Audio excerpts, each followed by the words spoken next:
Assalamualaikum warahmatullahi wabarakatuh. Kembali lagi bersama aku Destiara Yulfa Ramadhani, mahasiswi psikologi dari Universitas Proklamasi 45 Yogyakarta. Di video kita kali ini kita akan membahas teori kepribadian dari Kurt Lewin. Sebelum kita membahas ke teorinya, kita akan sedikit membahas biografi singkat dari beliau. Simak videonya sampai akhir ya. Biodata singkat dari Kurt Lewin. Kurt Lewin lahir pada 9 September 1890 di suatu desa kecil di Prussia. Ia adalah anak kedua dari 4 bersaudara. Lewin menyelesaikan sekolah menengahnya di Berlin tahun 1905. Kemudian ia masuk universitas dari Freiburg dengan maksud belajar ilmu kedokteran, tetapi ia segera melepas idenya setelah 1 semester belajar psikologi. Ciri-ciri utama teori Lewin: yang pertama, tingkah laku adalah suatu fungsi dari medan yang ada pada waktu tingkah laku itu terjadi. Yang kedua, analisis dimulai dengan situasi keseluruhan di mana bagian-bagian komponennya dipisahkan. Yang ketiga, orang yang konkret dalam situasi yang konkret dapat digambarkan secara matematis. Unsur-unsur terbentuknya kepribadian seseorang menurut Lewin ada 4. Yang pertama, ruang hidup. Yang kedua, daerah lingkungan psikologis. Yang ketiga, pribadi. Yang keempat, lingkungan non-psikologis. Ruang hidup. Ruang hidup adalah totalitas realitas psikologis yang berisikan semua fakta yang dapat mempengaruhi tingkah laku individu pada suatu saat dengan kenyataan lain. Tingkah laku adalah fungsi daripada ruang hidup. Daerah lingkungan psikologis.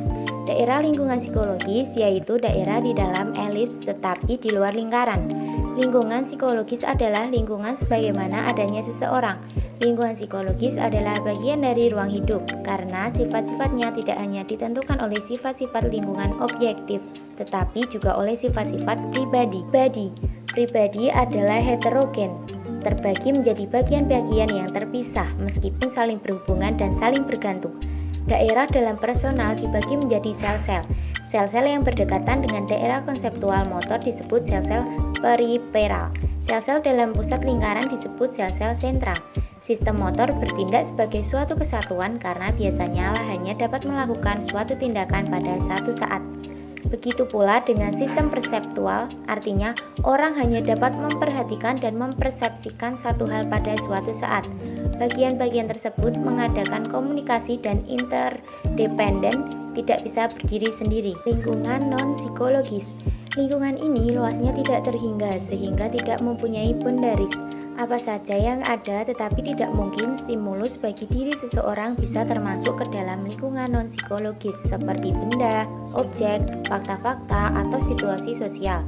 Benda atau objek secara fisik dekat individu tetapi bila tidak menyentuh fungsi psikologisnya, maka benda itu secara psikologis tidak berada di daerah psikologis, sehingga benda berada di daerah non-psikologis atau daerah kulit asing. Menurut Lewin, hakikat perkembangan kepribadian itu adalah 1. Diferensiasi. Yang kedua, perubahan dalam variasi tingkah laku. 3. Perubahan dalam organisasi dan struktur tingkah lakunya lebih kompleks.